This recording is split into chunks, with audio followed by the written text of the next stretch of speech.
Attendez, oula, attendez, vous allez pas me croire, mais la semaine dernière, j'ai regardé une vidéo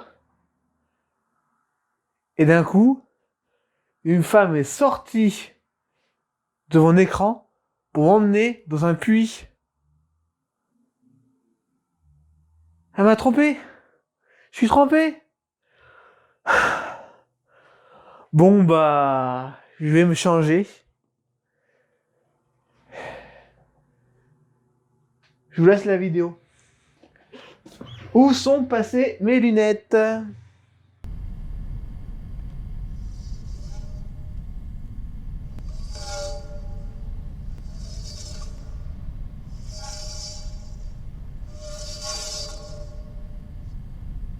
Éruption.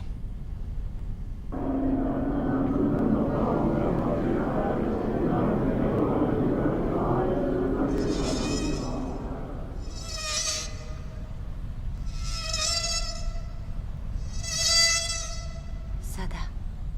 Chasteté.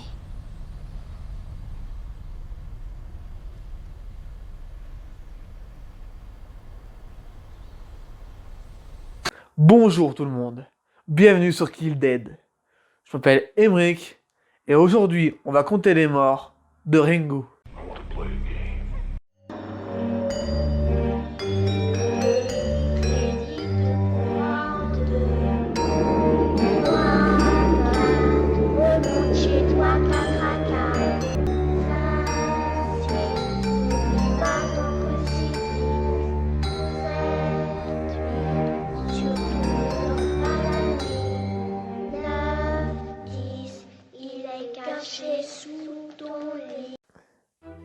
L'histoire commence un dimanche soir à Izu, quand on fait connaissance avec des adolescentes qui regardent un match de baseball à la télévision.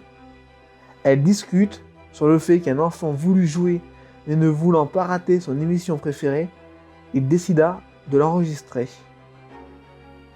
avec une cassette prise dans un vidéoclub de l'hôtel. Le problème, c'est que la cassette contenait déjà une vidéo. Après l'avoir vue, le petit garçon reçut un message qui lui annonce qu'il va mourir dans 7 jours. Malheureusement pour lui, on le retrouvera mort 7 jours plus tard. Tomoko se confie à Masami en lui disant qu'elle a regardé une vidéo bizarre. Vous sentez les ennuis qui arrivent? Mais en voyant que Masami ne la croit pas, elle dit la fameuse phrase « C'était une blague ». Pendant que Masami va aux toilettes, les problèmes vont commencer pour Tomoko. La télévision s'allume toute seule, elle l'éteint, mais dans une superbe mise en scène, Tomoko mourra. Tu as vu vendredi 13 comment on fait une bonne mise en scène d'un mort en arrêt sur image? Nous avons le droit à une interview d'une journaliste nommée Reiko avec des lycéennes à propos de la rumeur sur une cassette vidéo. Par l'intermédiaire de Reiko, nous apprenons que la rumeur de la cassette ne toucherait que la province d'Izu. Alors, elle demande à son collègue de trouver le nom du lycée où une lycéenne serait morte dans sa voiture. Alors qu'ils sont dans une veillée funèbre, Yoichi est attiré à l'étage et se promène seul dans le noir. Ce garçon a plus de courage que moi. Heureusement pour lui, sa mère vient le chercher à temps. Reiko reçoit un coup de téléphone de son collègue qui lui informe que le nom du lycée est l'école de jeunes filles de Senkei à Yokohama. Elle s'y rend et va questionner des lycéennes qui chuchotaient derrière elle. Elle est informée que les lycéens qui avaient regardé en même temps la cassette sont aussi morts en même temps. Elle se rend chez sa sœur qui est aussi la mère de Tomoko, puis elle montre à Reiko où elle a découvert le corps de Tomoko avec un très bon jumpscare. Tomoko! Le film, s'il te plaît, ne fais plus jamais ça! Pour continuer son investigation, elle arrive dans un chalet et remarque que la photo des 4 lycéens décédés sont déformées. Elle se rend à la réception où elle demande si le 29 août, les 4 lycéens ont séjourné ici. Malheureusement pour elle, la fameuse cassette vidéo l'attire et Reiko s'empresse de la visionner. Au début, dérouté car aucune image s'affiche, mais quand tout à coup, des images d'une femme qui se brosse les cheveux et nous avons le droit à une succession d'images d'un homme, d'un œil et du fameux puits. De retour en ville, Reiko reçoit la visite de Ryoji Takayama, son ex-mari. Elle lui explique que le téléphone a sonné après avoir regardé la cassette. Mais il ne la prend pas au sérieux. Alors, elle lui demande de la prendre en photo, mais comme pour les lycéens, sa photo est déformée.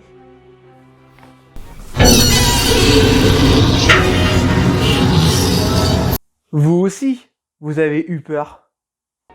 Contre l'avis de Reiko, il décide de visionner la cassette, mais lui ne recevra pas le coup de téléphone, selon ses dires. Il se rend dans la maison de Ryuji où il décide de revoir la cassette vidéo. Il remarque alors un petit problème. Pourquoi on ne voit pas la caméra dans le miroir?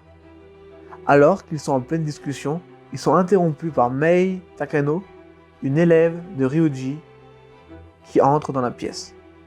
Ayant découvert qu'un dialecte présent sur la cassette faisait référence au langage maritime, alors ils se rendent à la bibliothèque.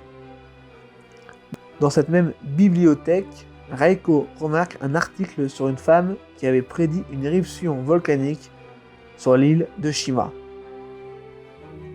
En couchant son fils, elle reçoit un coup de téléphone de son ex-mari, qui lui dit que la femme présente sur la cassette avait pour nom Shizu Yamamura. C'est elle qui avait prédit l'éruption. Mais on apprend aussi que malheureusement, elle s'est suicidée en se jetant dans le volcan il y a 40 ans. Alors, Ryuji décide de se rendre sur l'île, mais Reiko refuse car elle n'a que 3 jours à vivre et veut passer les jours qui lui restent avec son fils. Quant à Ryuji, il annonce à Reiko qu'il lui reste plus que 4 jours à vivre. Donc, il avait bien menti. Réveillée en pleine nuit par des rires d'enfants, elle se lève et découvre que son fils n'est plus dans son lit, mais plutôt, malheureusement, à regarder la cassette. Il affirme que c'est Tomoko elle-même qui lui a dit de regarder la cassette. Donc, il ne lui reste que 7 jours à vivre, et son compte à rebours a aussi commencé pour lui. Arrivés sur l'île, Reiko et Ryuji sont informés que la femme présente sur la cassette appartenait à une famille de pêcheurs, les Yamamura. On apprend que le suicide de Shizu Yamamura est dû à la dépression, car elle a été victime d'une campagne de dénigrement de la presse.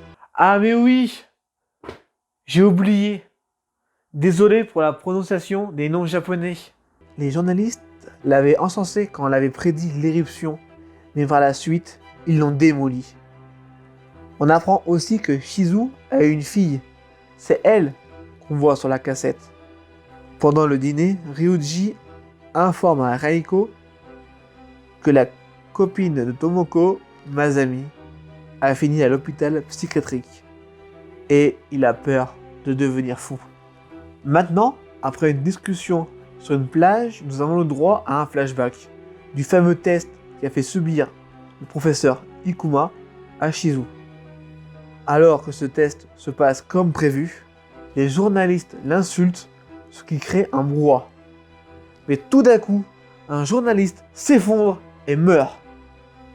Et là, on découvre que c'est la fille de Shizu qui a tué le journaliste. Sa fille se nomme Sadako. Alors qu'ils voulaient quitter l'île, ils sont stoppés par un typhon. Mais déterminé, Ryuji veut tenter sa chance et va chercher un pêcheur qui voudra les faire quitter l'île. Alors qu'ils ont trouvé un pêcheur pour partir, et en étant sur l'eau, on apprend que Sadako est la fille de Shizu et du professeur. C'est pour ça qu'il a été viré de l'université. Pensant Sadako décédée, Reiko et Ryuji décident de trouver le corps pour essayer de lever la malédiction, pour ainsi sauver eux et la vie de leur fils. Arrivés sur la terre ferme, ils s'aventurent dans l'ancienne maison du professeur où ils trouvent le fameux puits. En touchant le couvercle, Reiko et Ryuji ou un flashback où on voit le professeur tuer Sadako en la jetant dans la pluie après l'avoir assommée avec une bûche. Sadako est une victime. Je comprends pourquoi elle a développé une haine. Il se rend à l'intérieur du puits, mais tombe nez à nez avec des morceaux du cadavre de Sadako.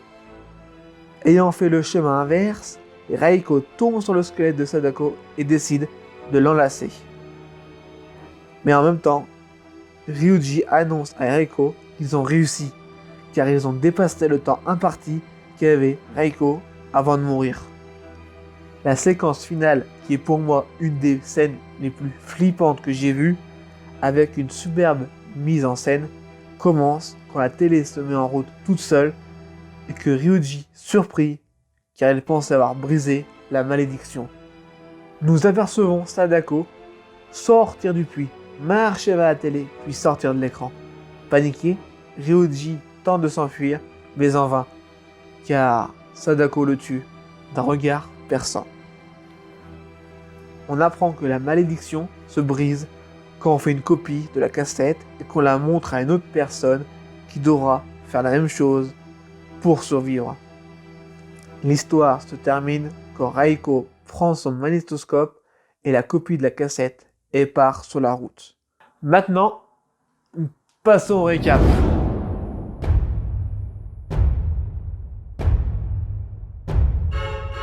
Dans Ringu, 2 femmes et 2 hommes sont décédés avec 4 morts et une durée de film de 96 minutes. Cela fait un mort toutes les 24 minutes.